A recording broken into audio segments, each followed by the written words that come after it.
All right, everybody good? Call the meeting to order.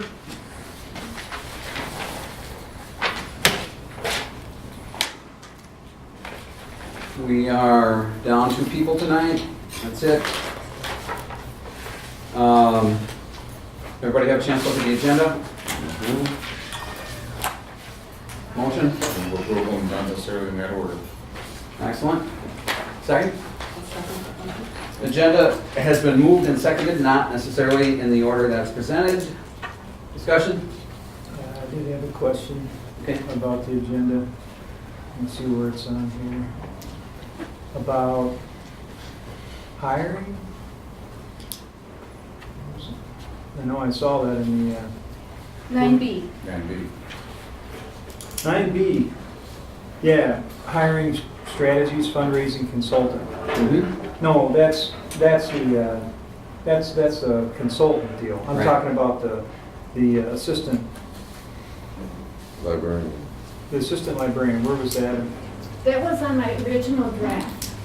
And Dave corrected me and I took it off. Yep. Because when I send it out the first time, it's a draft. Okay. If you want to add things, Yeah. Okay. because, all right, that was on there. yes. So that's not on here. Okay. No, it's not. Okay. Okay. Other questions? Further discussion? All those in favor of the motion? Aye. Opposed? Abstentions? Motion passes. The agenda is approved. Date for the next meeting, everybody got that down, August 19th? And then minutes. Everybody have a chance to take a look at the minutes? I move approval. Minutes have been moved. Second. Minutes have been moved and seconded for approval. Further discussion? All those in favor of approval of minutes? Aye. Aye. Opposed? Abstain. Abstain. Okay. We weren't here. You don't have to be. We don't have to be here? Now you tell me. Almost got away with that. Yeah. Okay, somebody close and lock the doors. Sergeant at Arms. All right, any citizen comments? We're scoring yet. Okay. I don't know. Maybe a conflict. Worried about it. Okay.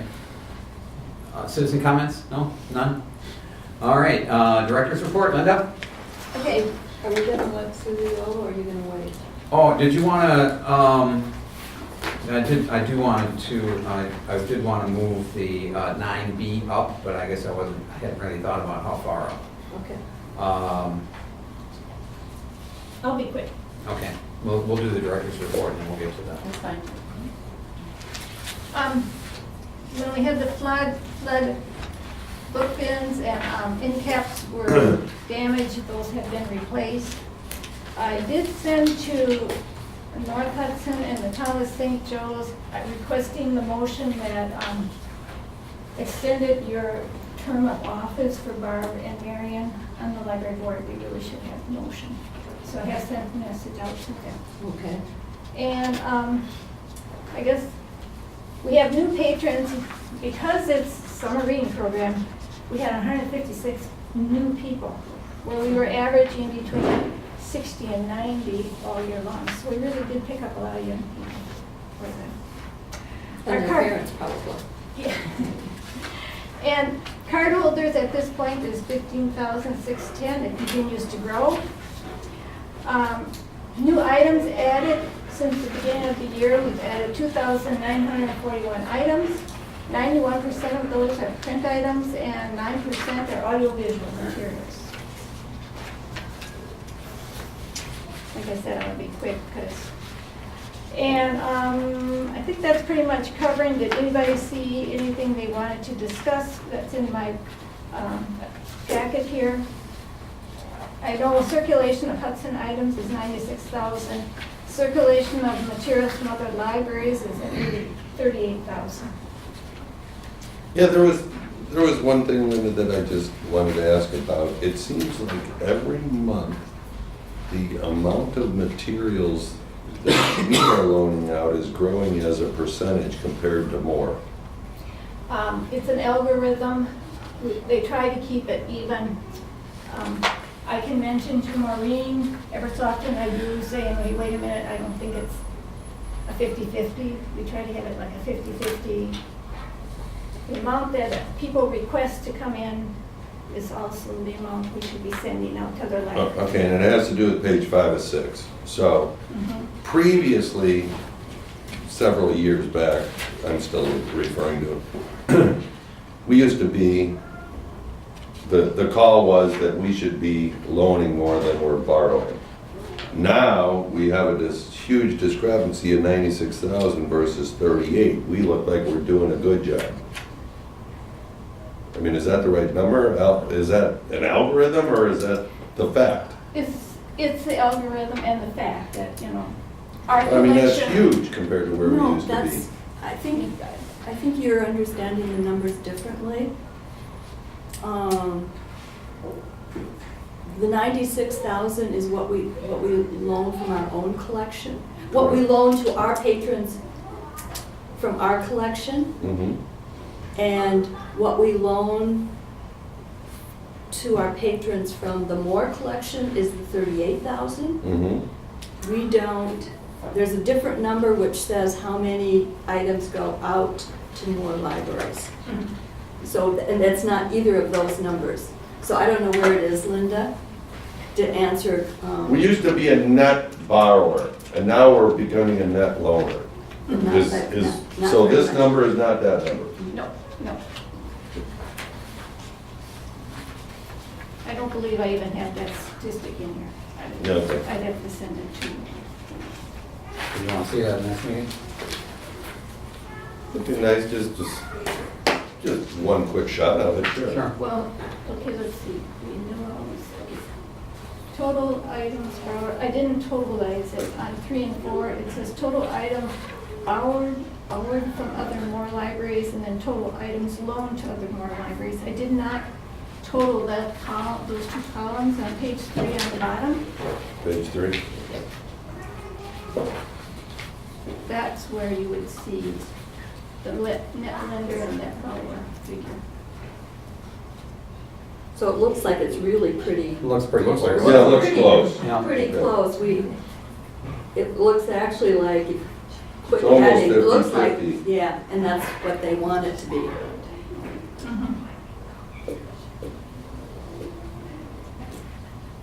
Okay. All right, thank you.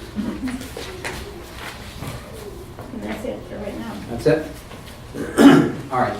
So what I'd like to do, Kurt, if you don't mind, I'd like to put your stuff on hold for just a moment. I want to get, seeing as how we have people here that are here to talk about the work that the consortium has done between the 3 groups, discuss the consultant.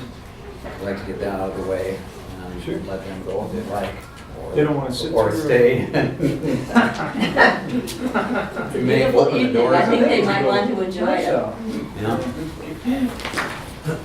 All right, so as everybody knows, the 3 groups, the Friends of the Library Foundation, as well as the board, have been represented in discussions to discuss fundraising efforts to try to bring our revenue up. And what we're going to, discussions that we've had here, and it doesn't necessarily have to go this way, but we are hoping that as the municipalities are trying to ratchet their contributions back up, we would have something that would be a fail-safe, something we could fall back on, and hopefully provide assistance for a variety of things, operations being one, but I don't want to say that, I guess, as the primary aspect of what we're doing. But we also have an opportunity now to try to take the library in a new direction, or maybe that's the wrong way of saying it. But we want to move the library into the future. We want to make sure that we're not just playing catch-up. We want to get ahead of where we need to be, or where people would like us to be. We want to be the library of the 21st century, the library of the future. This gives us an opportunity, as long as we're talking about raising money anyway, to more or less fill the gap, to go beyond that and provide additional things. Some people would call it a capital campaign. I think that would be an appropriate term to use. as well as trying to provide financing to help to get us back to where we need to be able to operate the library the way people would like us to. So in that effort, the three groups have come together, and we are planning a strategy, a campaign. It's going to be multifaceted, and what we would like to do, and I've kind of warned you in the past that we're going to be coming looking for money, and that's what we're here to do tonight. We would like to hire a consultant. We've interviewed several consultants. We had two of them actually come and present to us, and I think Susie, representing the Friends of and this group as a whole, is going to tell us a little bit more about what's transpired and what our recommendation is. It's okay if I sit? Absolutely. Okay. Please. When we first started our meetings, just to give you a little bit of background, you might have it already, but when we first started our meetings, the goal was for the three organizations to come together and collaborate on a fundraising campaign and what that was going to look like. After considerable conversation, we determined that we weren't the experts and we really needed to go outside our group and contact consultants to see what their services might be to help us. And as Rich said, we interviewed two particularly extensively. The outcome of those conversations with the consultants, the message was clear over and over that you first need a strong case statement. And what is that case statement going to be? And even as a collective group, we didn't know what that would be. And it was strongly suggested by the groups, by the consultants, that the first thing we needed to do was to really put together a strategic plan for the library. We know that the municipals want to stay in the joint library. We know that there's a commitment for the library to stay in the building. And so now we can move forward and really plan what the library is going to look like for the 21st century. What does the community want? What does the community need? How are we going to serve the community? So after the interviews, we, as a group, collectively agreed that Library Strategies was the consulting group that we would recommend.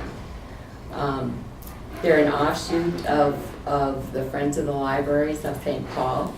They have extensive background in libraries. They know libraries in and out. They're familiar with our community, and so we really think that it's a good fit. So they put together, and I believe you have the handout for the scope for the agreement, and also a timeline that we're looking at in providing the strategic plan service for us. So if you go down to after the scope of the agreement and what they will be providing for their services, they would work with our planning team to review the materials and resources at the outset of the planning process and to design the final, and to finalize the design. After that, they would conduct an online survey of community priorities for the library. They really felt that the mailing survey was not necessary, that we could do an online survey and get the results that we would be looking for. Then we'd also need to design and facilitate a day-long community visioning retreat, and they recommend 20 to 40 participants that will help shape that strategic plan. They would then draft the plan, including a vision, mission. May I interrupt just one Yes, second? please. You want to expound a little bit about that 20 to 40 people? The 20 to 40 people need to be collective members of the community. We certainly need the input from the library board members, and then to go outside and look at community leaders, the moms group, those people that, some that may not use the library at all, others that use it heavily. So it'd be a collaboration of all types of community members that would consist of that group.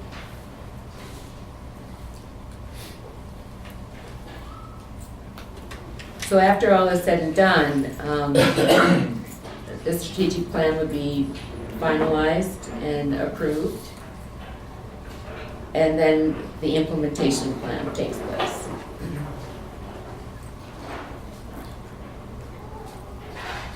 They provide an executive summary of the survey results as well as all the survey responses, a draft and final formatted version of the strategic plan, dashboard to track the progress on the plan, and the final version of the implementation plan. The library, Susan, one go thing ahead. that, and the plan would probably be a document of perhaps 3 pages in length. We're not talking about a binder that would sit on the shelf, but a short, very compact and to the point document. What the library group's responsibility will be is to provide the background to library strategies. We've done some of that already. We would need to recruit and communicate to the planning team and setting meeting dates and locations for all the meetings that would need to be attended. The dissemination of the online survey, recruiting participants in the community visioning retreat under the guidance of library strategies, and providing space for the retreat with lunch and refreshments. They call this a rapid results, and the timeline is there. As we reviewed this, we really felt that we needed to begin this process the first part of December or September. To get everybody together during July and August is really tough because of vacations and those kinds of things, and we felt that September would be a good starting date, and then move those dates along. The fees and expenses for the process will not exceed $10,300, which includes consulting fees of $10,000 plus $300 in their out-of-pocket mileage expense, which we felt was very reasonable in looking at the other consultants as well. They would request a retainer of $2,000 to be paid once the memorandum of agreement is signed. We would like the memorandum of agreement to be signed by the presidents of each of the groups so that we're all in this together. And then any additional consulting services, of course, outside of this scope would be $125 an hour. Our thought was that the 3 groups could share in this initial strategic plan expense, which would mean about $3,600 for each group. It's been important for me, in particular, that all 3 groups are in this together as a collaborative effort, that we all are on the same page, we're all going in the same direction. And so that was my hope, that we could all share in that initial expense. Questions? I would like to add that there is a 4th group, and I mentioned this in the past, that's interested in perhaps joining us, and that is hopefully I get this right, but Community fund. it's the Hudson Community Fund, but I think they've actually changed the name. But anyway, Okay. I think everybody knows what it is, the Hudson Foundation, Hudson Community Fund. They are looking for an opportunity to celebrate their 15th anniversary. They've had a couple people approach them to help them with their fundraising efforts and some projects that they have. But the Hudson Community Fund, the members of that board have been watching what's going on over here and recognized that we could use some help. And they thought it would be a very worthwhile endeavor for them to join our effort, our campaign, provided that we have very specific goals in mind, goals that they would think are consistent with the type of fundraising that they would do. So I am confident that if we pass this, that we will have the specifics for them enough to warrant their decision to join us. That would be huge, to have 4 big groups like this, big names, provide credibility to a campaign for the library that frankly we haven't had in, I don't know when. Certainly that I can remember, but without getting too deep into detail about this, I think that this is it's a tremendous opportunity right now. The foundation itself has come a long way from their mission, which is just capital fundraising, to help us out, and they view this as capital fundraising. And that's a big step for that group. So, and then of course, to get the others involved in this, it's a great opportunity. And I'm very excited. I think all the members of the group that have gotten together, this started late last fall, are all very excited about it. Friends, Joyce, would you like to say anything? Yeah, I would just like to share that the 5 of our 7 board members of the Friends organization are very enthusiastic in supporting this effort and in sharing those costs. 2 people I haven't heard from, but I think a good majority are totally on board. So we're happy to report that.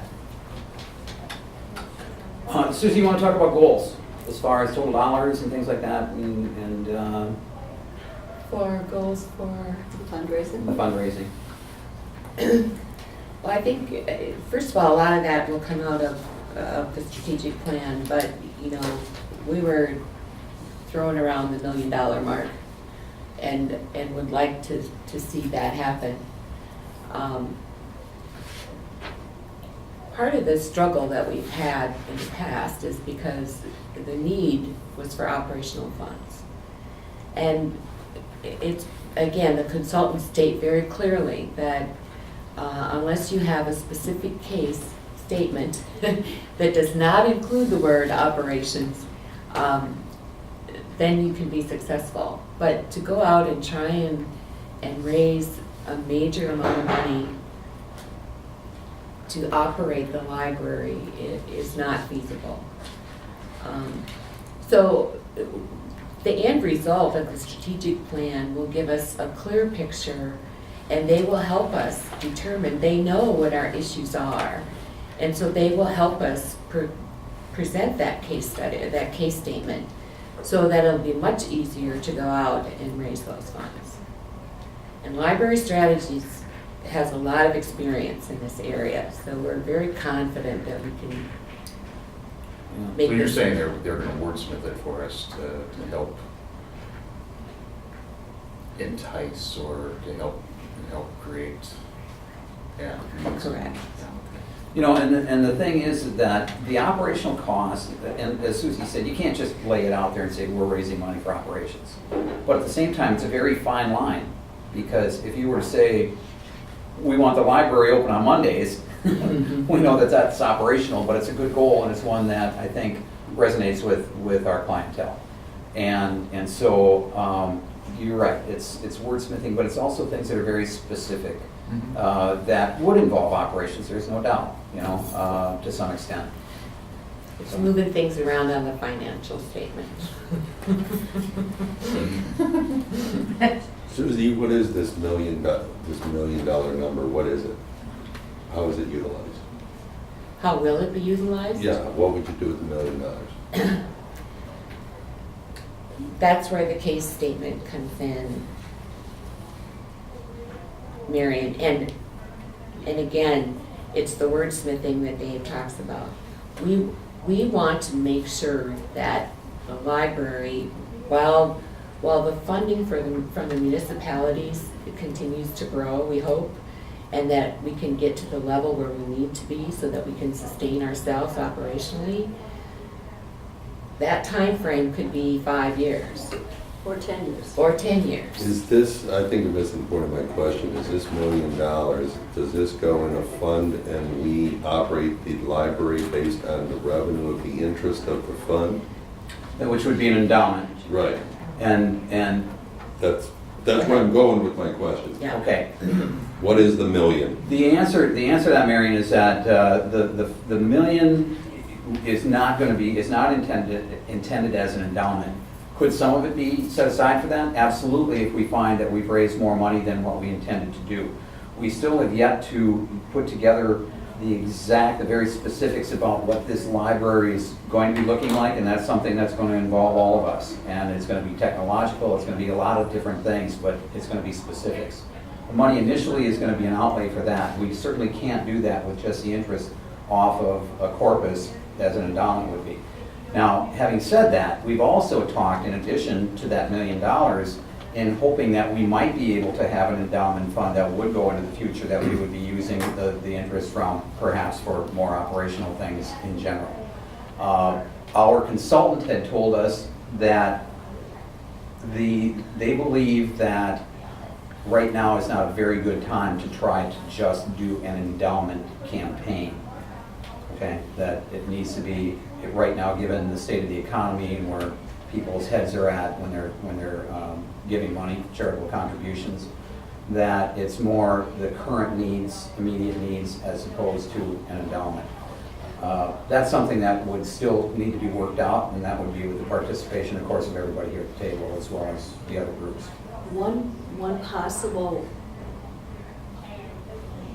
way in which the million would be used is that there would be 100,000 available for the next 10 years to fulfill to carry out the strategic plan, whatever that turns out to be.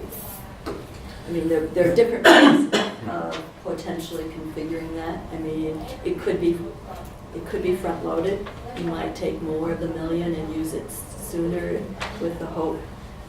But I mean, with that, the support from the municipalities would increase over the 10 years, so that it's not just 10. But anyway, there's lots of possibilities, but it's not that it would be put aside and only interest of. Well, we're talking about long-term library. If we look at the budget with what's been cut over the last 18 months, where our budget sits today, we're in the 50 to 75,000 range. Okay, so we're close. Right. Put 5% on the $1 million.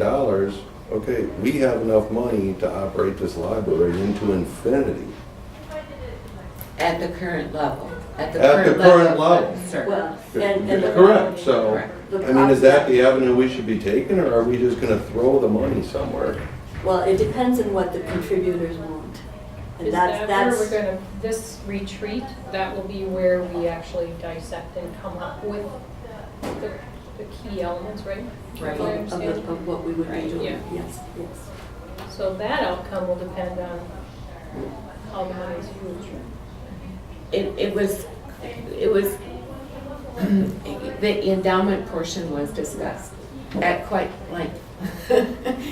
And again, the consultants said, at the rate of interest today, even at 5%, and we were thinking the 100,000 mark, as Barb mentioned, a year, that we wouldn't be able to raise enough money to set it in an endowment and get the return that we needed. So again, as the consultants had stated, as Rich said, they didn't feel we could be as successful in an endowment as we could with a case statement. And So you these are can gonna pull $50,000 a year out of $1 million.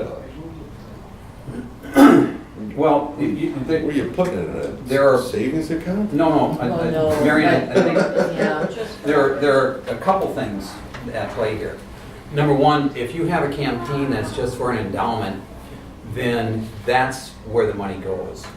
And in order to go out and talk to the prospective contributors and tell them it's going to be endowment and the corpus or the principal would not be touched, that may be what they're telling us is that's more difficult than to lay out a plan similar to what Phipps has done and say, this is where we are headed, this is what we need, and we would hope that you would help us fund that. And the endowment can't necessarily do that, okay? Just because of the nature of how it's represented when you're raising the money, number one. Number two, as we well know, with what we've just been through, we can't count on 5% coming out, even if we had an endowment of $1 million. We can't count on a 5%, $50,000 coming each year our corpus may lose value. 50% is what a lot of foundations have seen over the past, between '08 and 2011. So, I mean, there are a number of reasons, but this is specifically, I guess, the main point that they were trying to make to us is that it's easier to raise money if you're telling people what the projects are that we're trying to fund, what we're trying to do with the library, what we're trying to make the library become, how we're trying to be responsive to what the needs are going to be for the community in the future. And that's different than saying, we would like you to fund an endowment for us. I don't see how anybody would fund anything with a negative operating library budget. I mean, you gotta have a zero baseline to sell something, I would think. You know, I mean, you're throwing money somewhere. If you're a contributor and you know you're operating negative, where are you throwing money? I would think it would be tougher at that point. Well, I certainly understand what you're saying, and I'm wondering though, if the case couldn't be made, Marion, that we are operating in a negative. And we've cut services, we're not purchasing books, we're, all these sorts of things. What is the community's expectation of the library? How do we serve them? And once we hear those things and put the plan together, hopefully we'll be able to fund those things and come together with a positive financial statement as well. I think that people understand that, we're in financial difficulty right now. They've known that for a while. I think that anybody that's paying attention has seen the work that this board has done to reduce costs. And they've also experienced it. Many of them have felt the pain with the closing Mondays and things like that. So I could turn that around and say the community could be very supportive of this, saying this board's done everything they could. They're still operating in the negative because the funding level isn't what it was supposed to have been from the municipalities, and the municipalities right now have their hands tied and they're doing everything they can to help us out. So I don't really see that necessarily as a negative. I think that we can use that, frankly, as a positive. That we need help. And we're turning to our community, we're turning to our clientele to help us out. Which, by the way, is what is happening across the country. It's not just us. It's happening everywhere across the country, and most libraries right now are turning to private fundraising in order to help them make it. So I think, frankly, all of that is in our favor right now.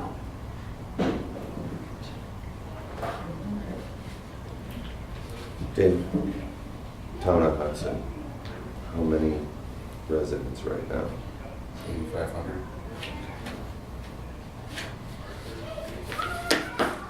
Do you have a point you were gonna make about that? Or just- Yeah, I will. I don't want to kind of usurp the conversation. No. I'm going to circle back around to my Part- points. Part of what we're doing here is, seems like more of the same. I mean, they're asking the joint library to contribute $3,600 to a very vague mission. Very vague, at a time when we're leaking oil and continue to leak oil. Personally, in the year I've been on the board, I have tried to look for ways to reduce expenses. This Moore Consortium is one of them, and not reduce services to the patrons.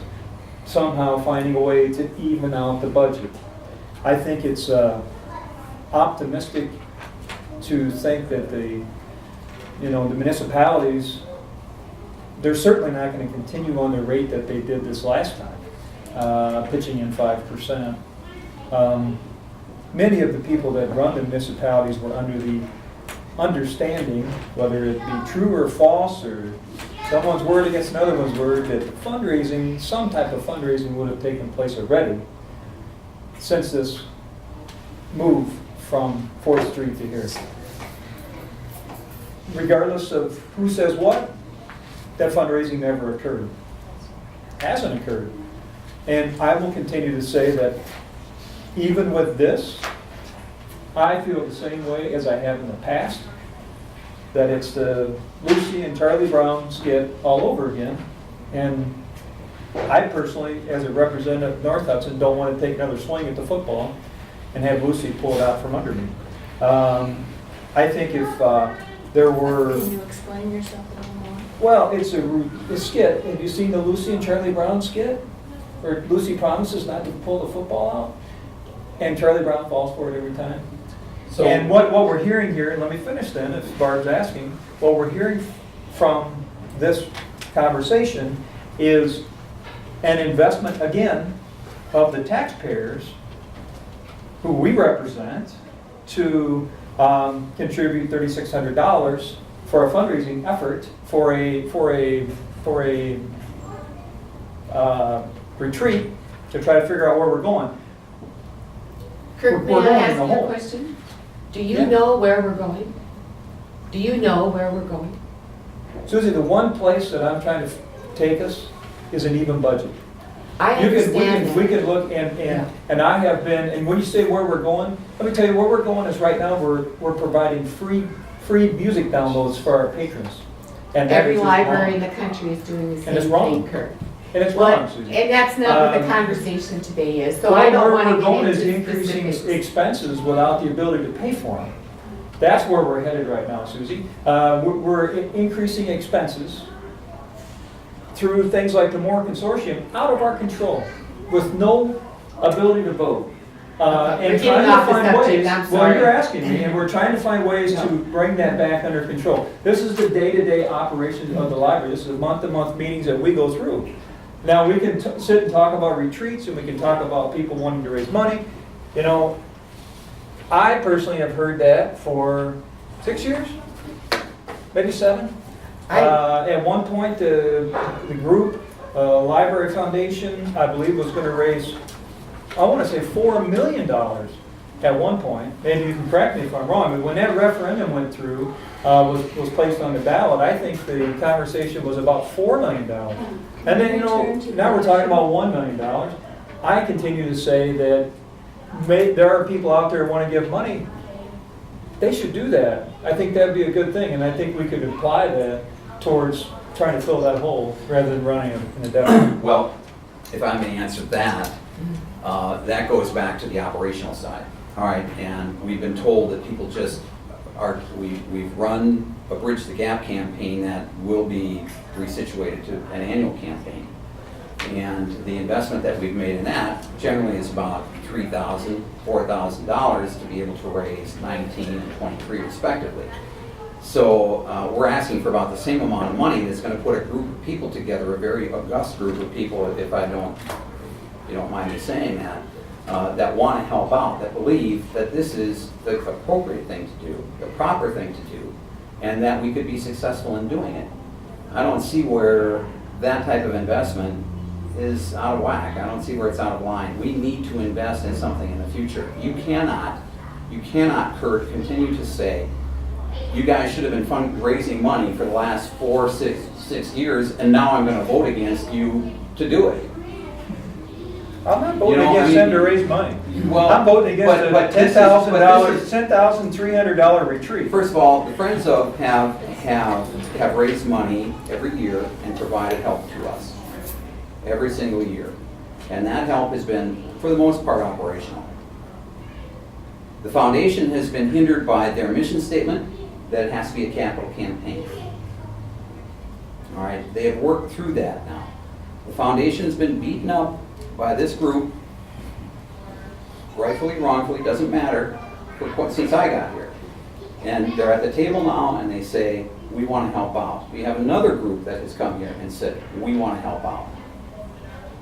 And all they're asking is that we come to them with something that is more specific than just operations. And that's what we're talking about.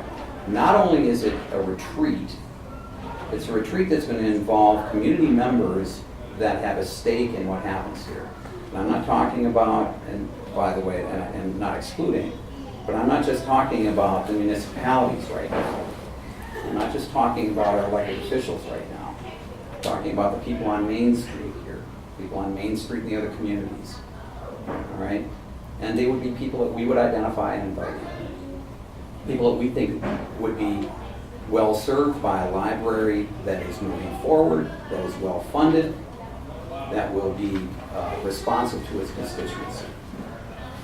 Now, we can sit here and try to cut and cut and cut every meeting, but the bottom line is it's not helping us. It's not moving us forward. This is an opportunity, a rare opportunity, with the people that we have involved to move this library forward.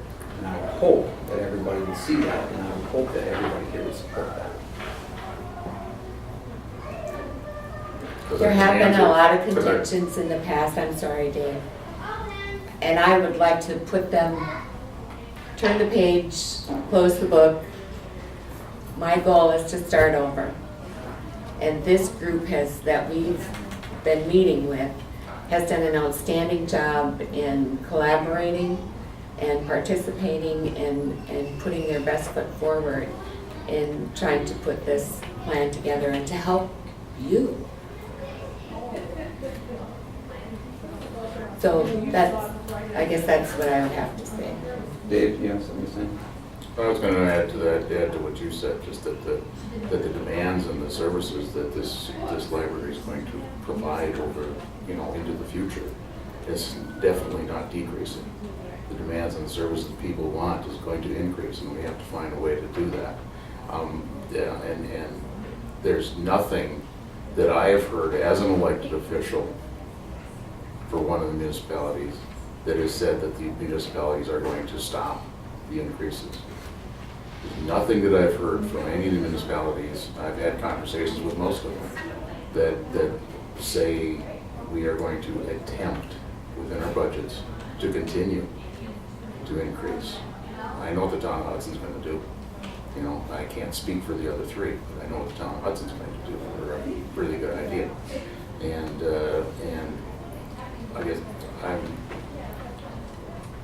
to satisfy me from what you've done in your interviewing, and now we're looking at a fourth potential partner, so we're talking $2,500 instead of $36. Well, they're not going to contribute, or we're not asking. They won't contribute financially? Well, we decided to not ask them to because they were not part of the original decision about hiring a consultant. Okay, all right, that's My point about question. that. Now, let me, Okay, fine. you were allowed to finish. No, that's fine. I thought you were done, sorry. No, I want to ask Susie a question that will help solidify it in my mind is, I didn't like that other group, the Wilson, yeah, whatever, those, and just everything that was done in that was a royal fiasco, but it was. And we got nothing for the money. So why are these guys different? What is their track record? Is this just boilerplate, or I mean, how many times have they gone into communities and helped facilitate and help with these strategies, and then and their implementation plan, I would assume, is to help getting the ball rolling, or is it actually to go out and those kinds of things? Peter, Why are these different? his last name, Pearson. Yes.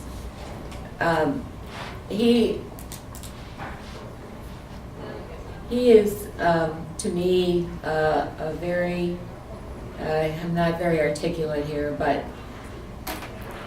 he knows his stuff. He's been president of the Friends of the Library for St. Paul for several years. About 20 years. 20 years. He's an upfront, very articulate kind of person. He understood our situation and could address it in a very professional manner. If I The may. last time we went, just let me, one more thing. The last time, Dave, that we went through all of this with that consultant, it's a whole different topic. The last consultant, we were looking at, the questions were being raised about whether it should be a joint or not joint. And that's why I said I would just like to close the book. We are on a whole different path with library strategies and what they can do for us. Oh, and I agree with you, and Yeah. like I said, that was just horrible. It was a horrible experience, and he Yeah. came in with credentials and Yeah. delivered us nothing. Right. You know. It's a nightmare, I don't want to Yeah, relive. no, I wanna know what's good about these guys. I mean, so these guys are articulate and they know what they're doing. They've Dave, done it before, The and resume is phenomenal, frankly, and Barb can probably talk to this better. I don't know if you have your packet here. I need Perhaps we to, should, yeah, but look at notes. They here. have done this, what we're asking them to do, they have done this throughout the country, for libraries throughout the country. They travel extensively, people want to tap them for their expertise, for their success. It's a great organization. I came in at the very tail end of what had happened with the Wilson thing, and I call it analytics more than anything, right? Nope. This is not that. And I wish I could be more specific, but I know that you guys, if you've got the resume. Maybe we I- have a well, nice the other website thing- on the bottom of the page. Yeah, so if you look the at other this- thing I'd like to, if Donna call on a couple of libraries that they actually do consulting Oh, for? okay. The packet that Library Strategies provided us with listed, I'd say at least 30 libraries across the country with whom they had worked. I picked 2 and called them. Rochester, New York, which has a library, it's a combined city-county system with over 20 branches, and Library Strategies worked with them to develop a campaign. And off the top of my head, I cannot tell you the amount or anything else, but they were very, very positive, and that's a very large area, large service area, large library. Sure. I also called a very small library in Northern California that serves only 6,000 people. That's literally their service area. But they have a $1.2 million budget, and the Library Strategies folks have come in and helped them such that now the community raises about a fourth of that budget every year through the techniques that Library Strategies came up with. Those are just the 2 that I happened to call out of that whole list, and I picked them randomly. Excellent. Might it be helpful if we sent the board the initial resume or what's the packet that we received from them? It is very impressive, and I think the most impressive thing, Dave, is what that organization does for its own library, because first and foremost, it is the organization that provides support for the St. Paul Library. And so it's really an organization that's both friends and foundation together. It's one organization. And I don't remember the statistics, but I believe that they're raising over $1 million a year Yes. in annual fund contributions, and have carried out several successful capital campaigns. And in fact, they're doing some major renovations, I think of 4 branches of the St. Paul Library. And they've been responsible for doing the fundraising for those capital improvements to those 4 branches that are going to be undertaken.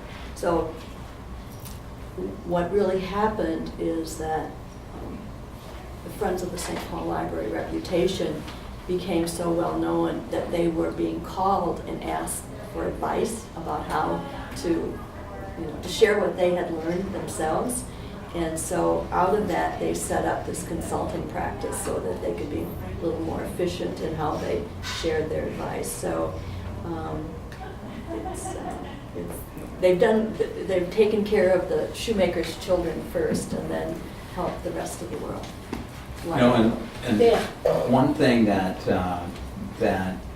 caught my attention with them right away is that they fully understand that to fund libraries in the future, it's no longer going to be solely in the hands of governmental entities, that it has to be a collaboration between government and private sector.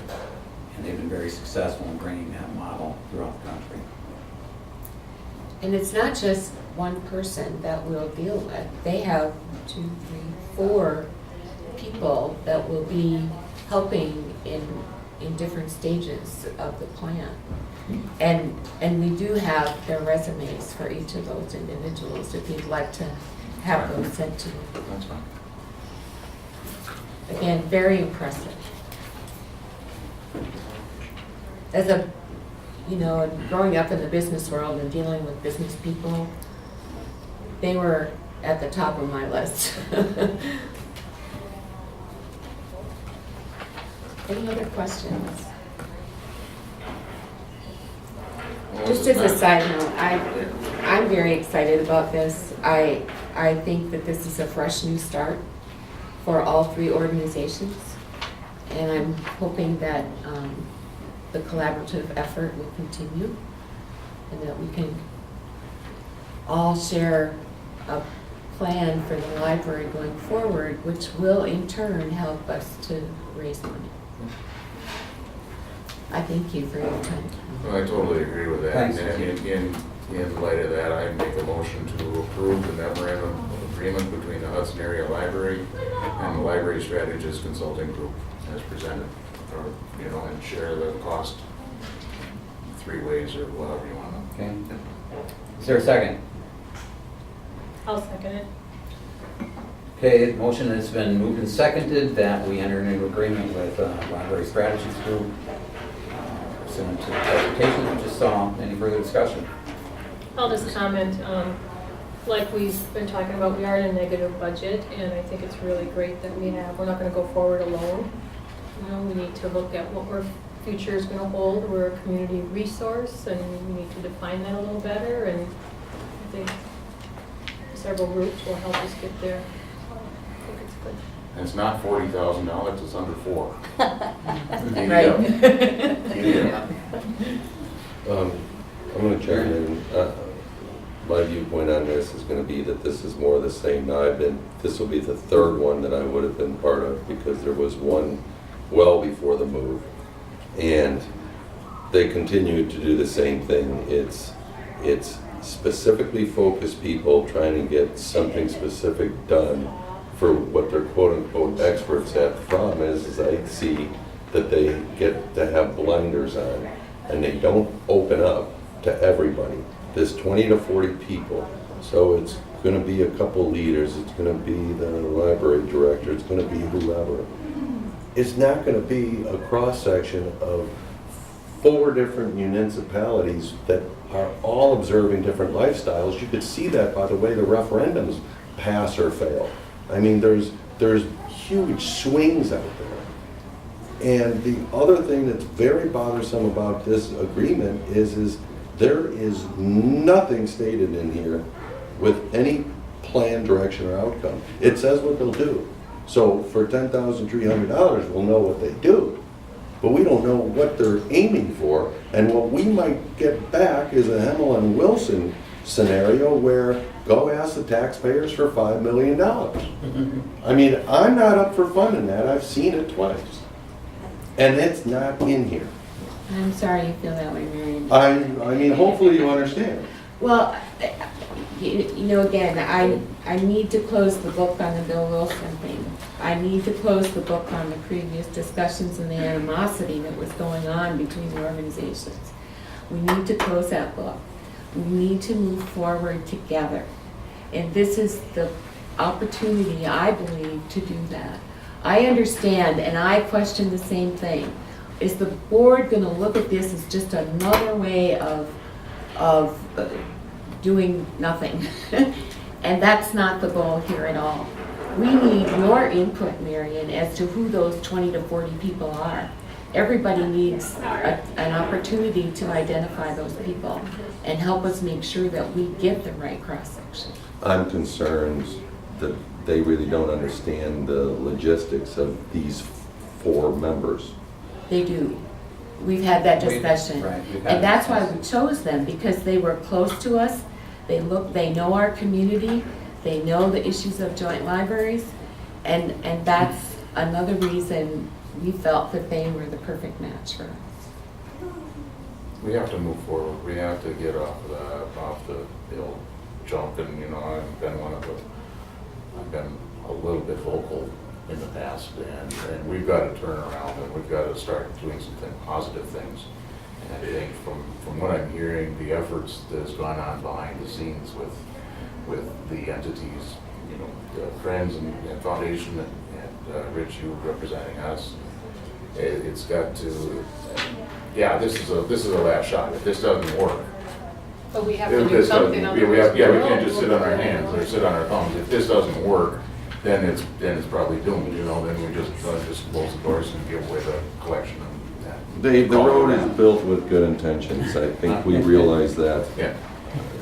Intentions are good. My concern is this doesn't say what, it says what they're doing, but I'm trying that to. everything else is, Marion, you're trying to be open-minded. Open-minded, I'm Yeah. trying to read between the lines, Yeah. I'm trying to take Susie's and Barb's and Rich's probably comments who've been in the middle of this and talk to these people. I'm trying to take them at their word and hoping that they have obviously a lot more detail than it's in 2.5 pages.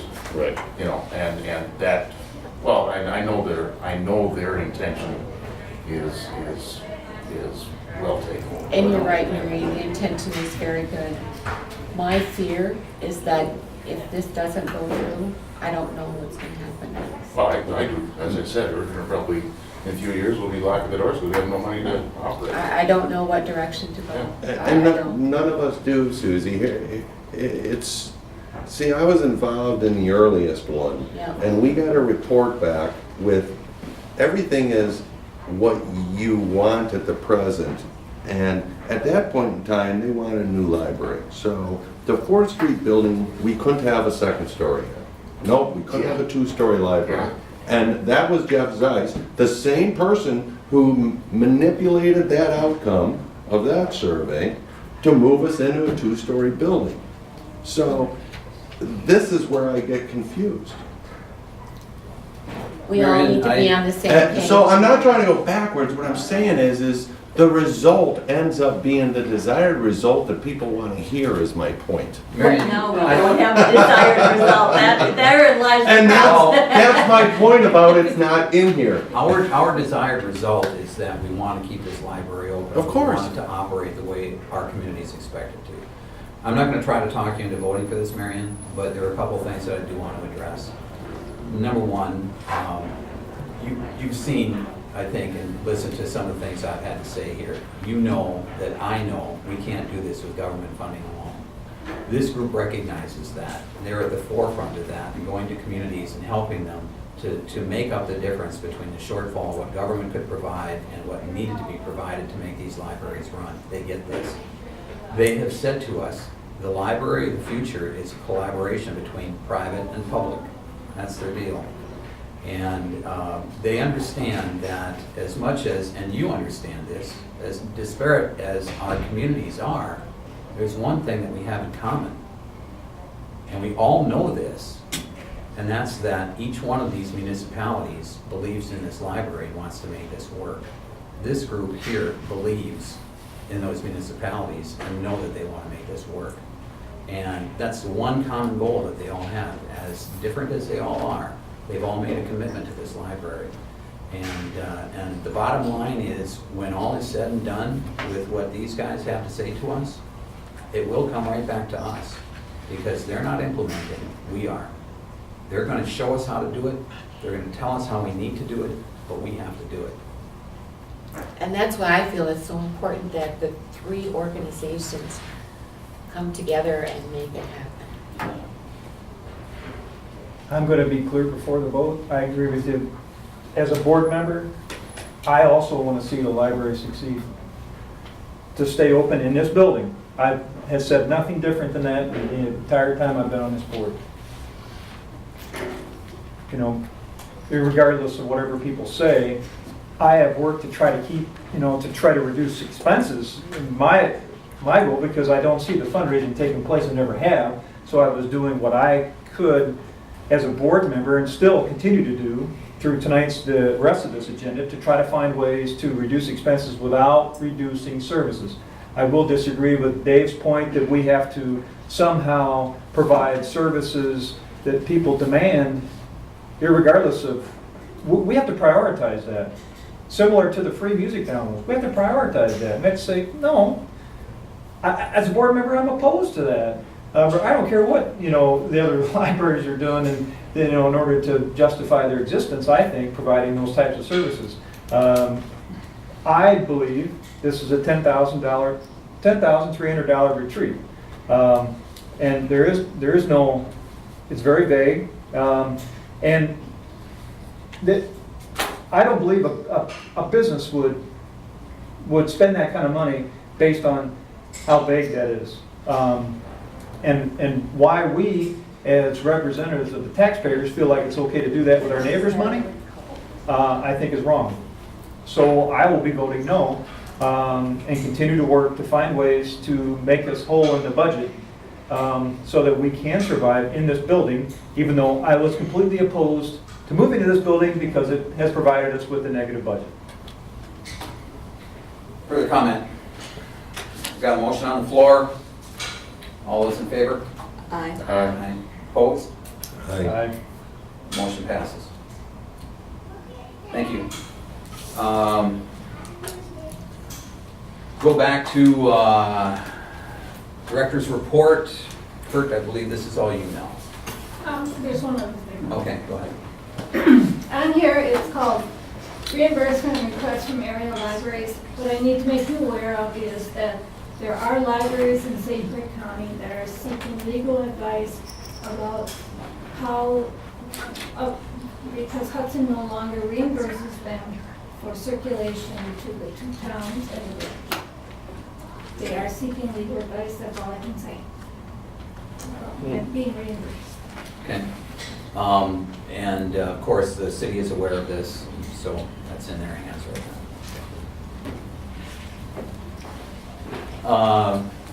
Barb, comment? Okay. Thank you, Susie. And thank you all, by the way, for being here and helping out on the presentation. I appreciate that. All right, you done, Linda? Yes, I believe the next one was. Okay. Kurt? Well, I Oh. didn't know if the friends wanted to go. Well, this is Kurt's They can. as part of, If they want to go first, the friends want to, I don't know if you got, Just a couple. is that okay? Absolutely. Because this might take a while. I know. Yeah. I know. And we might stay for it too. Just a couple small little items. I know Gloria always reports on the Family Fresh proceeds. So we're at 125,000, so folks, get your grocery receipts downstairs. So once we hit 150, we get $1,000 for the Friends to spend for the library. Our book sale, next book sale, end of October. And the antique appraisal guy, Mark Moran, will be back on November 7th. So those are the highlights. Yeah. Thank you, Joyce. You're welcome.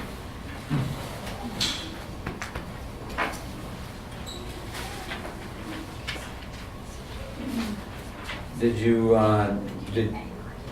it be your pleasure to just take care of the rest of the business and then get back to you? That's fine. Okay. Finance committee? We didn't find any unusual items, so we approved the ordinary items. What a dollar amount was $22,582.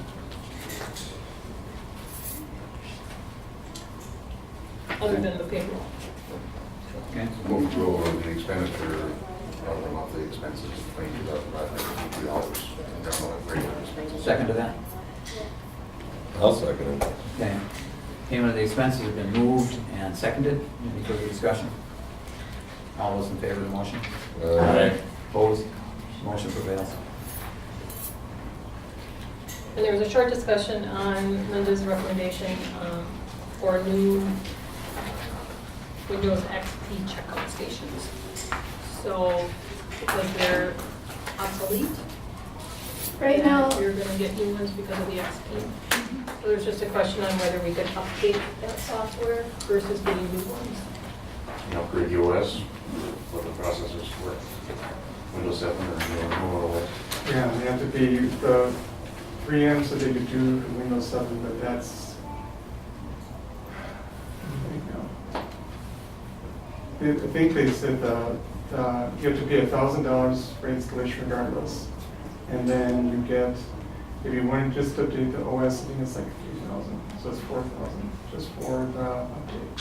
for both machines or one machine? Yeah. For both. Yeah. Yeah. as opposed to 51 for new ones. For new, brand new machines, yeah, but everything's integrated, touchscreen monitors, the whole package. So the finance committee, I think, recommended that we go ahead with the purchase. And you're talking a total of 5,100? And this was a non-budgeted item, yes or no? Was that in the technology segment of the budget in any way, shape, or form? When I proposed the amount for the technology, it is for items that come up over the year in our financial budget.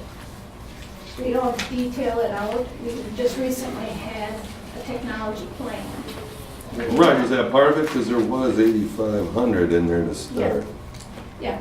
And there's 5,400 left. And you know, for the last, 10, 11 years, we've been carrying over money from this account every year. But this has gotten to the point where we have to invest. Well, and when were these purchased? I know we had it in an old building. Yeah, they would have had to been at least 5, 6 years ago at least. No, it was 2006 is when I bought it. Yeah, so I mean, 8 years ago. that was a loaded question that I asked Matthew, that basically processors, I was a- insufficient memory and things to upgrade OSs. Being that I was part of that board that voted on these originally,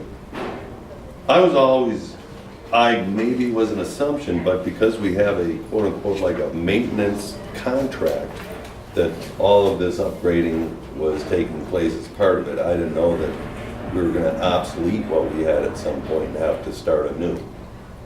I think that's just normal in life. I mean, they have come out and added more memory and things like that, and that's part of the contract, but this is totally new hardware. And they can't upgrade, if you just want to upgrade the OS, they still need new hardware because they can't run it at speed. Yeah, new OS, you're talking about a 5 gig install versus a 100K install. I was saying, sometimes you get blinded, you know, and Yeah. when you're installing it originally, you say, hey, we got this maintenance and upgrade contract, Yeah, you don't realize that you have, at some point, actually start over again. yeah. They've come out and replaced the CPU at least twice, I think, at no charge because we've had the contract. Sure. So they have replaced parts and upgraded the hardware, but it's the point where you can't do anything else now. You just have to. These 8-year-old machines typically turn them over at 4 or 5 in corporate So- environments. I'd like to kind of lead this depending on where it's going. You're saying $5,100. Finance committee says $5,100. Well, we were gonna make a recommendation to the board for this, because Go we ahead don't with have, this to approve it. we need them, and Yeah, with the understanding, With that Matthew wasn't here, and qualification. I wanted to ask him those questions when. it's a replacement, it's not some new thing. Right, and last question, Matthew, from a technology standpoint, what else remains that has to be done through the balance of the year? Well, assuming that, no computers crash, I mean, I have a spare one. I mean, we have, the public computers, we have, what is it? The staff computers, like that catalog, we had problems, so I flipped one out and then I fixed it and then it's fine again. At the end of the month, Gus and Chris are coming out here to put in new, software on the computers because the stuff that's on there now is buggy on the public computers. We're gonna put in new wireless routers because we've been having problems with those people connecting. They're gonna do some upgrades in the server room. And they'll basically the whole day on Monday the 28th. And I'll be here too.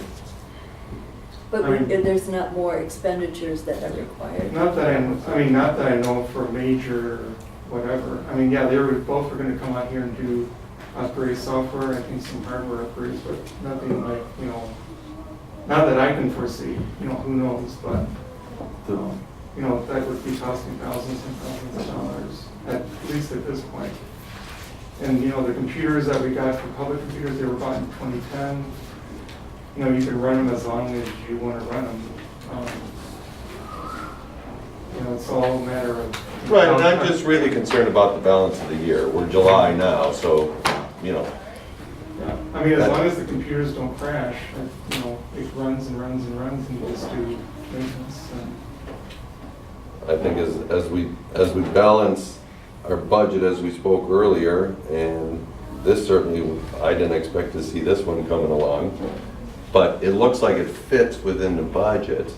And I know from, because we talked about it a long time before we voted on it the first time around, because it was new.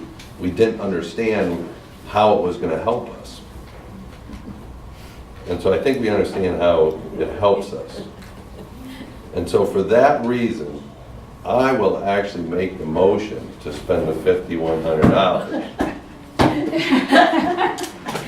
Hey, if you're gonna make it, I'll second it. I'm convicted. Damn, oh my God. How's that?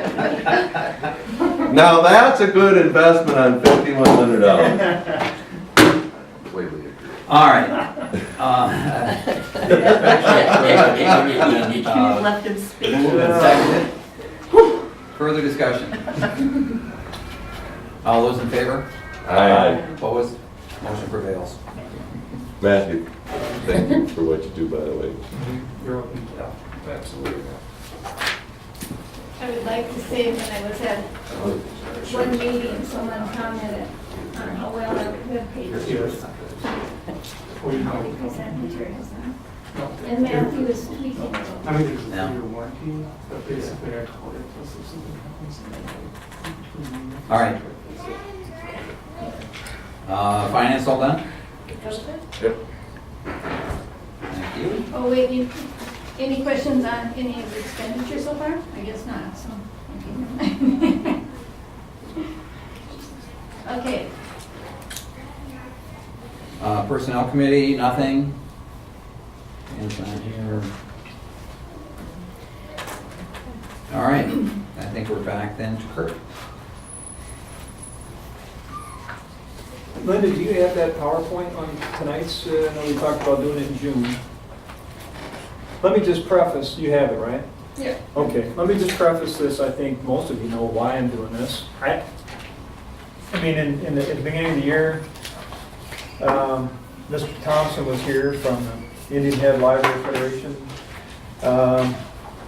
system, and we had quite a discussion about a big increase in the money that we spend with that group.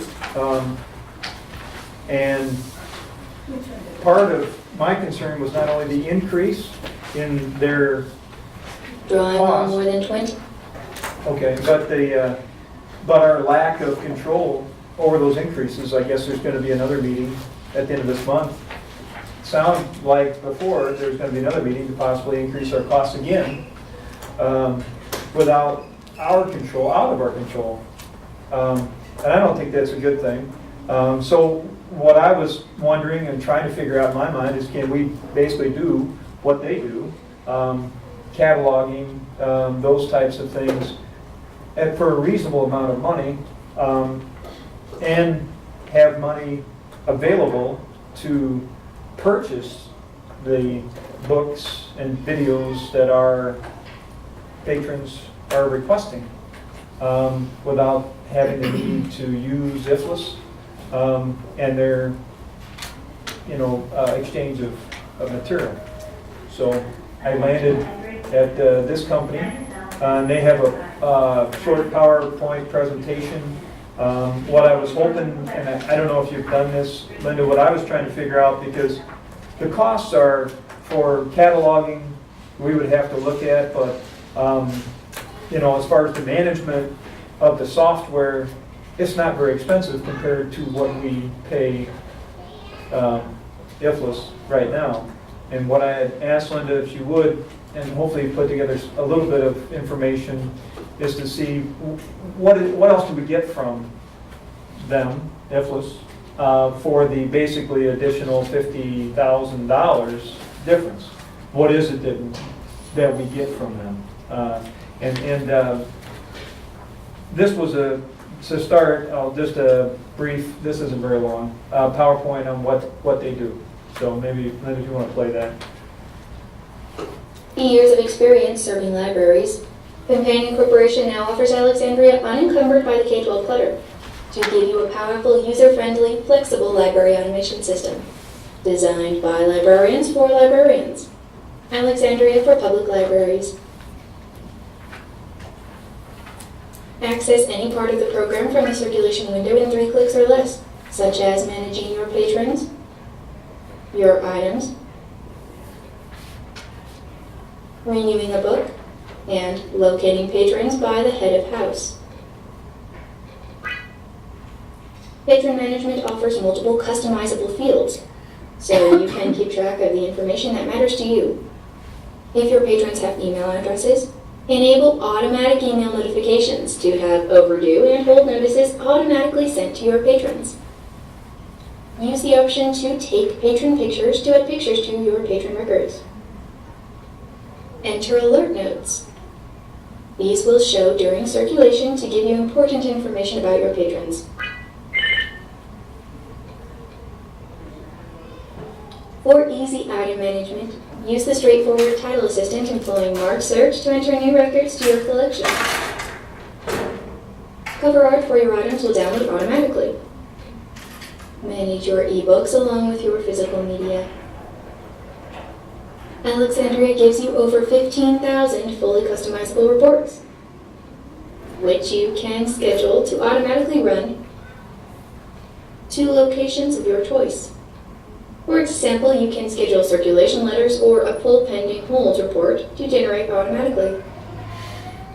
Easily run built-in state reports for Iowa and New York beds, and see a detailed report of your items and item usage with the system analysis report.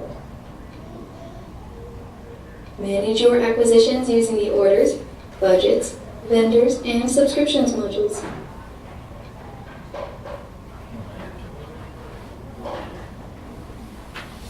Do you ever lose internet access or communication with the database? Use the offline mode to record transactions until connection is restored. Patrons can access the library catalog from home using our intuitive, engaging online catalog, The Researcher. Allow your patrons to log in, renew their own items, see their position and hold queues, and edit their personal information. Easily search using simple terms or Boolean terms and filter the search results.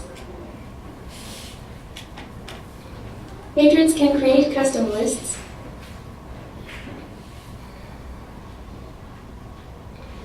place holds and reservations, and review and recommend books. Browse results in several ways, and view the entire virtual bookshelf.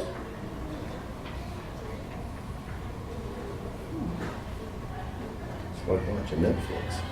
Do you have an iPhone, iPad, or iPod?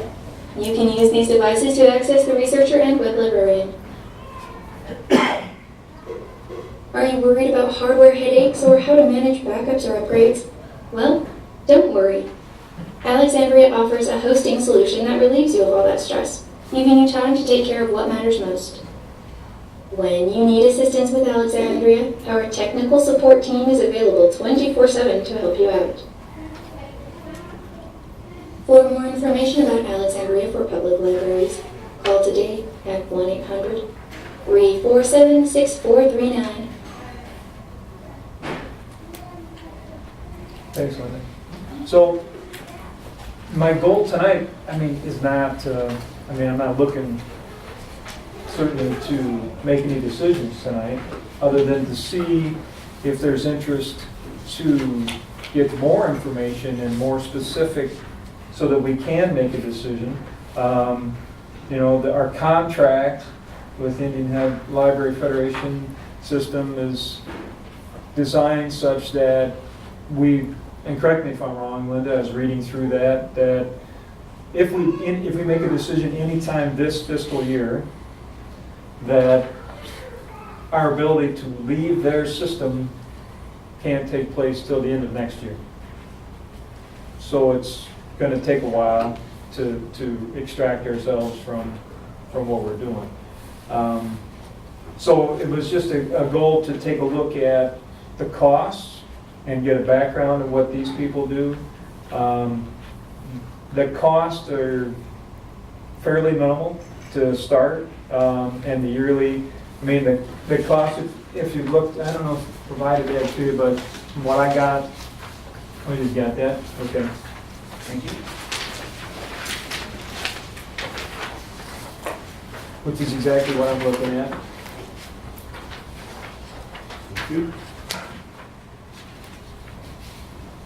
So basically, you're talking about a startup cost of approximately, well, $1995. And $1,995. And if we did the backups here, it would be $799 annual renewal. If they did the backups, as they talked about, the cloud-hosted site is a little bit extra. It's $995 annual renewal, starting with the second year.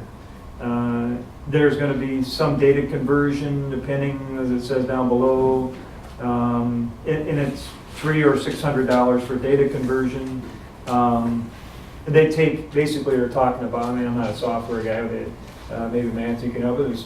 The information, the backups that we have of all the items that are cataloged and converting that over to their system. And training of $200 per hour if there is any training involved.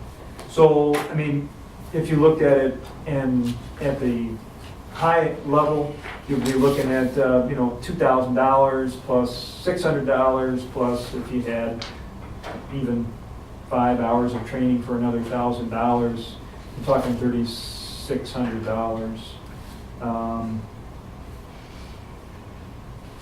first year. And then basically you're talking about 800 or 1,000 after that.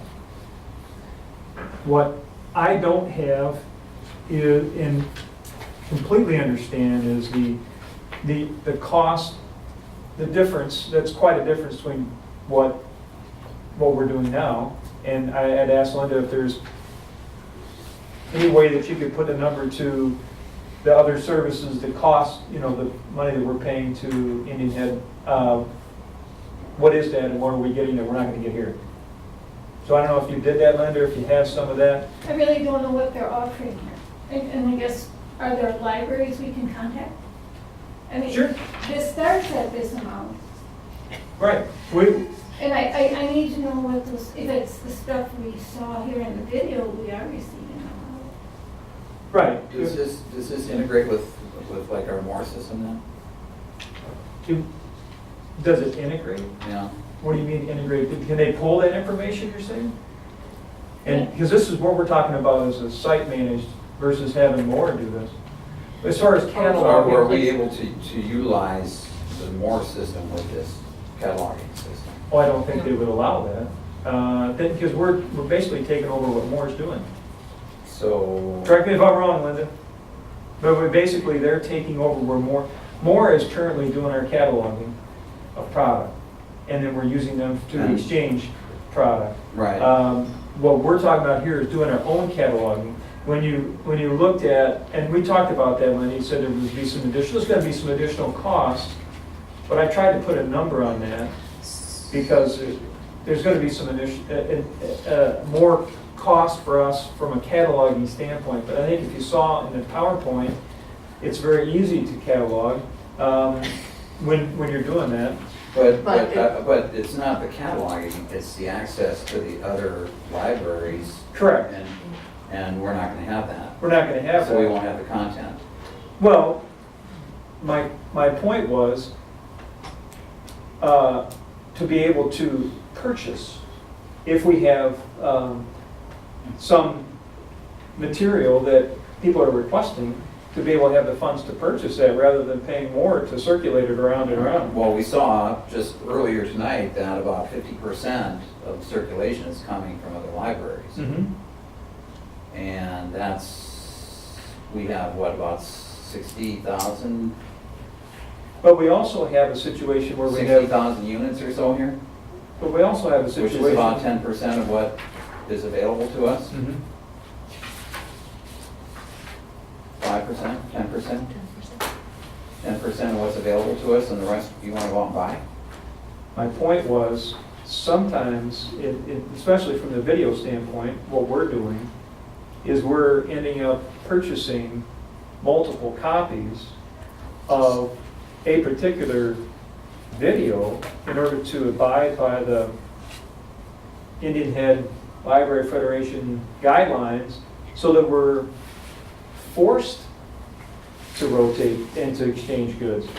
We're our hands being forced to be a part of the system, whereas you would be able to, as a library director, to purchase individual titles, let's say to movies, where you would cut back on the need to do that. Because the way it's designed right now is that each library is being dictated to, and this is what I was getting from our previous conversations, that you buy multiple copies of a particular video, so that not all the libraries are buying similar videos. So what you have is a number of libraries being dictated that, okay, Hudson Joint Library, you buy so many copies of this title, and Claire, you buy so many copies of this title, which is, it's inherently inefficient for an individual library to do that, but it makes it more a valuable resource, because now you're forced to rotate, you're forced to exchange those, because you have a limited selection. You have a lot of one, and you have a limited I selection. think you only have to purchase if you want to Rent. circulate it in your home base. Otherwise, you got to replace, so you're going to buy a title that will maybe go out once and not again. So that's the positive thing with sharing resources. You get newer titles and you're investing in something that you don't have, it's replenishable. So this way it wouldn't be. You'd have to buy all that. Well, you don't necessarily have to buy everything that somebody comes in to look, especially when it comes to videos. If somebody comes in and looking for an odd video, they have Or you would complete have access unhappy to go online and on Netflix and get that video. And this goes back to the discussions that we've had, continue to have, about what services do we provide, and what are we, what is our mission to do? Is our mission to provide every unique video that people are looking for? Hang on one second. How many videos do we have? Do we own? Ballpark, 2,000, 3,000, 4,000? And print material, what do we have? So we own like 60,000 pieces here and 4,000 of it DVDs. Okay. All right, so the rest is print content or e-content, I guess, huh? E-reader, e-books that we would have to purchase. So I mean, let's just set aside the DVDs.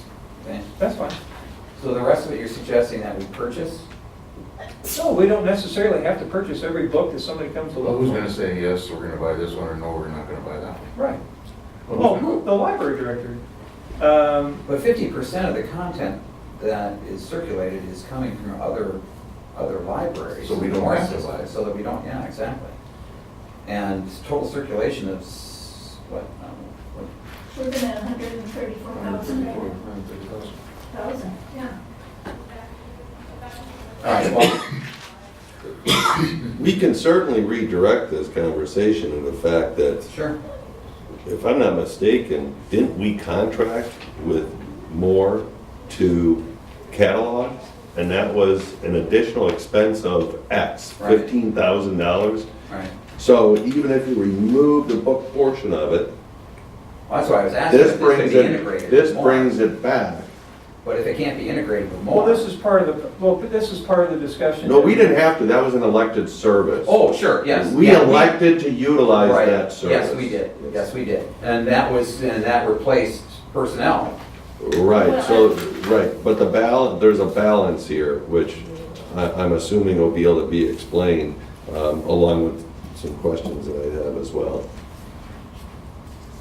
I'm assuming you have explanation for, and it would be interesting to know what our budget number was that we added to it. Was it 15,000, something like that, for cataloging? The cataloging last year cost us 22,000. 22. And when we projected that in 2 years ago, just for our own employees to catalog, it was 22,800 a couple years back. for the catalogers here at this. Right, but a As I different, recall- but a different system. As I recall that conversation though, it was about efficiencies because they were part-time and there was a revolving door and we had to continuously train, get people up to speed on that cataloging system. And that was taking a lot of other people's time. And so for efficiency purposes, I think, as I recall, that's why we voted to go along with that system. Talking about cataloging real quick, when we were doing that function here, did we have a system that would autofill? I mean, if you go to catalog a book, I'm assuming to nowadays, you just simply start typing and everything else shows up. It autofills the cells. Not That's what it shows necessarily, on his Here's an PowerPoint. ISBN number, whatever you just, Yes. autofills the. But it doesn't fill the fields that the public sees, a lot of those, like the subject field. What I have here is, while all of your items are processed, we figure only about 2/3 need cataloging. This is factored into your total personnel costs. I did get this from Indian Head. What you have to realize is, what I did too at that time was freed up 23 hours for personnel to be upstairs here working with the public when I do this. It also, we had a huge backlog because we did not have the professional staff to fill in the blanks on some of the items. When they show these items here on this one, it's gonna be your pat ones that everybody has and it's easy to do. What about all the titles that nobody else has? How do you fill those in? That's what we had a lot of backlog because we did not have the professionals to catalog and put them in the computer. And the lack of time to actually do the work. Taking resources. Is that 23 hours per what? Per week. Per week? For signed cataloging, and it freed up that many because we had 2 individuals. We did have a backlog. We purchased items that never did get out to the public. A question based on what I saw when I made the comment about Netflix. Would it be possible, let's say this happened, would it be, and we still were in the more consortium and moving books around that way, would it be possible for the patrons to actually view our collection just as they showed it up there? You say, hey, here's what's at our library, and they can go through that. Is it possible to run dual that way? You following my question? Are you talking about the bookshelf where it shows Yes, the covers? yes. Could we bookshelf our own items on our own website? And then the patrons would know, hey, these books are right there. I'm just wondering if it could actually serve an additional purpose. Doesn't it already tell you that if it's in the Yeah, library, you have to it's borrow it? But or it as has the to come from I think what Marion's saying though is, show me a list of everything that's already there. To peruse. Yeah. Mhm. Is it SUR? In other words, we could say, this is our collection. Okay, right here. I put in this title. And it shows Hudson Fiction is a bit, we have the title. There's a picture of it. But that's not what Marion's saying, it's where it showed the bookshelf. You don't have a specific title, they just want to go. This one. Yeah, we just want to browse. No. I mean, that's a convenient way to browse. Matthew, do you know? If you click on the call number and then limit to Hudson, I'll let you do that. Doesn't it just say stop But on remember, there? there's novel lists, read alikes, that kind of stuff. you go, You do a blank search.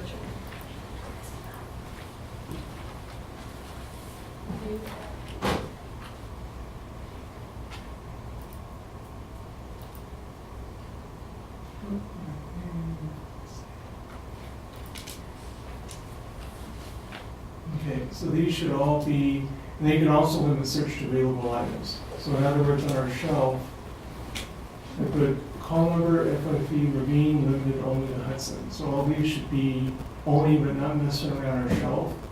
But if you do limit search to available items, then those things should be on our shelf. Is that what you're- You're showing me what I asked for. My question is gonna simply be this: does that look user-friendly and readable? Oh, you're seeing like the graph, like the book covers? and Yeah. stuff? No. They have, if you click on here, they pull the graphics up from Amazon, which is part of the software, but they don't have, you can't get a representation of like the edges of the books or the front covers of the books, across the screen. At least not with this. But you can get a list of everything that we have that's available on the shelf, just by setting the right parameters. But they're not gonna look at that. As Marion was saying, they're not gonna look at a list as much as they're gonna look at what they were shown on, as a bookshelf. I'm only speaking about something that caught my eye, that's all. Right. To me, it looked Right. user-friendly and comfortable. You're asking if we could include that. Spend Or more- I'm saying, if we did catalog our own, then our collection would show up that way, that's my question. My point was trying to figure out in this exercise, number one, if other members of the board have the appetite to look at this further.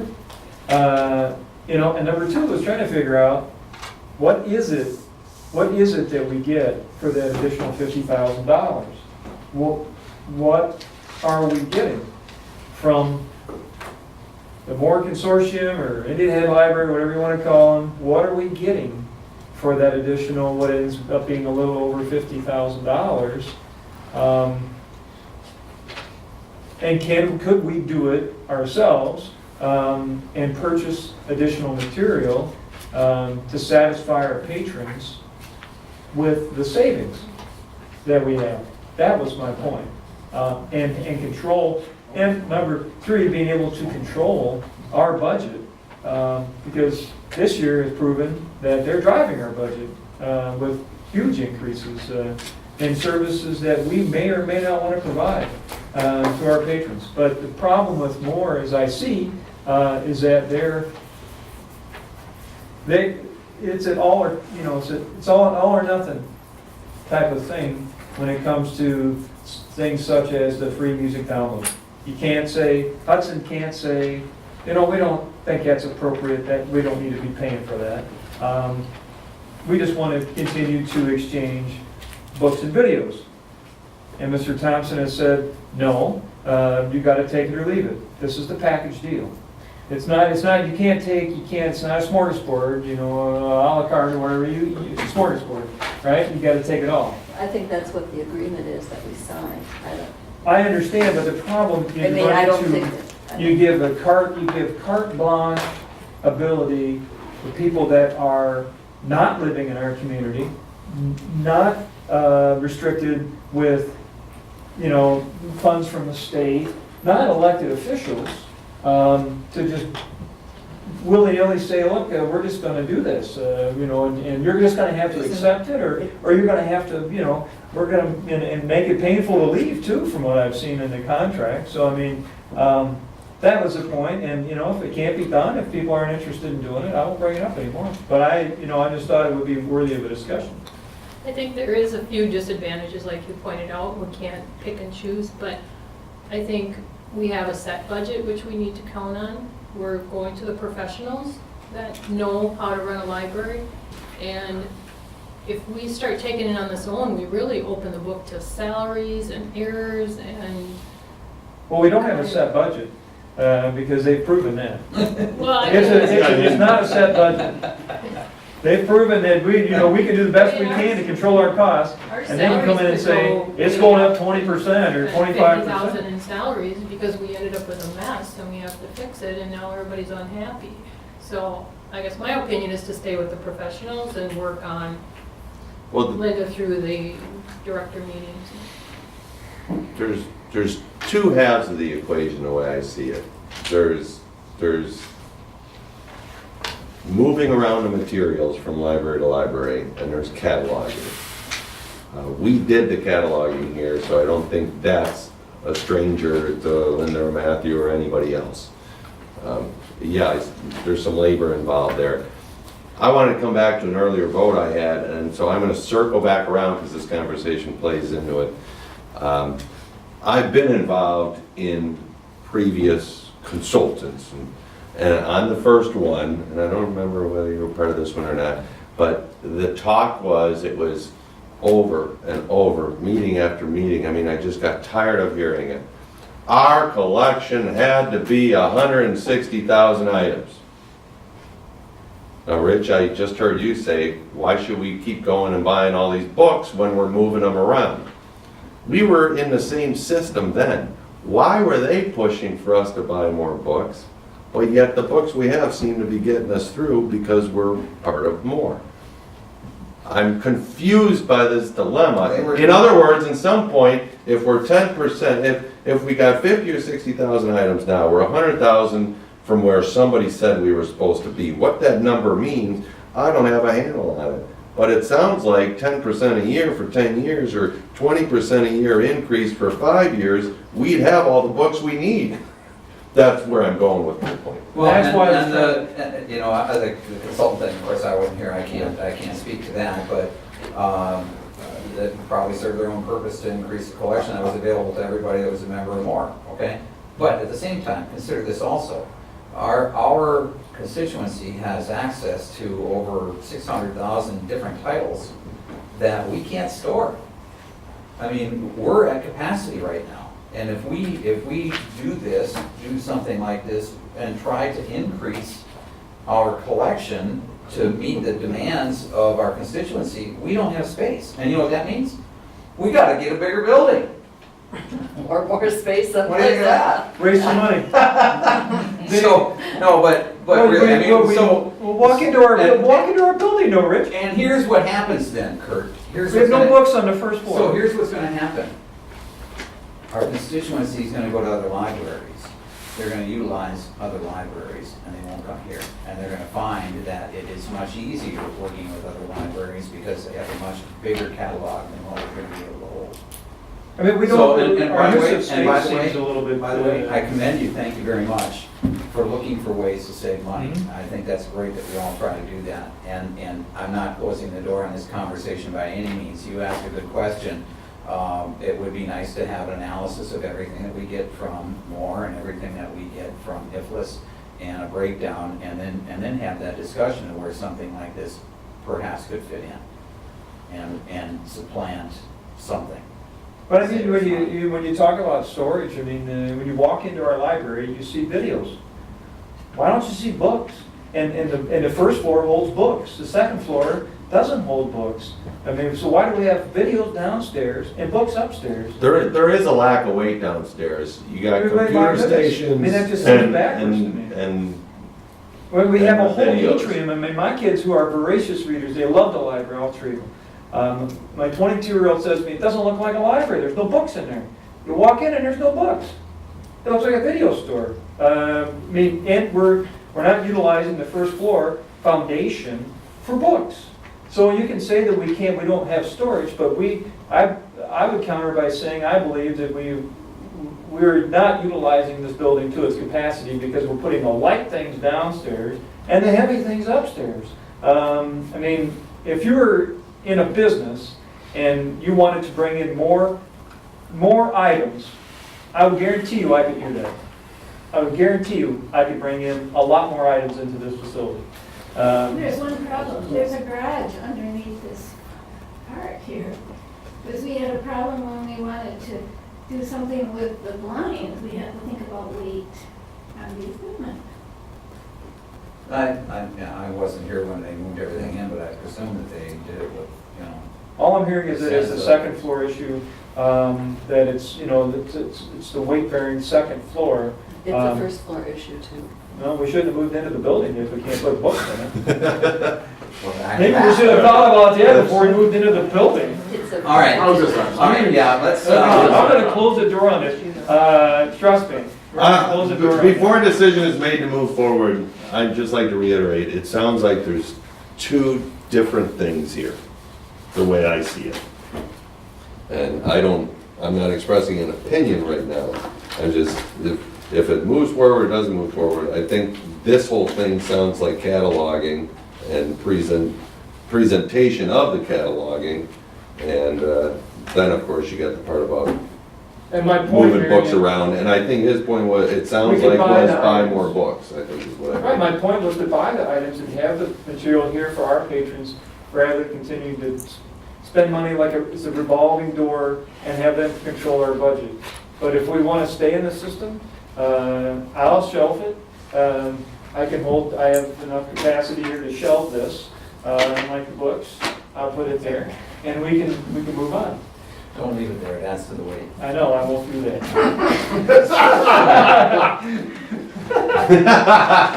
I'll take it home and file it in my cabinet. Linda, so could we get a breakdown in of all the services that we get for, you know, I think that'd be great for everybody to have. I think it's a good exercise no matter what. I think it's good to have. I think it might bring some validity to doing this. if More we or understood it less? completely. Yes, both. And, If they can break down or create a list of the services they provide for us, and if they can assign costs to those, that'd be great. Period. I think, you know- A concise list. Here we have another meeting at the end of this month, where it apparently sounded as though they were going to try to possibly increase costs again. well, I think, didn't they retract that? Well, that was during the wind Pull or whatever. back, yeah. They pulled out of that, but Yeah. Hey, were they forced to pull out of that, or was there a vote that was, how did that all change? The other libraries had more local control of their items and a few other things where we are more of a cooperative consortium and work together. They're having friction. wasn't it Giftless's decision to withdraw from The library.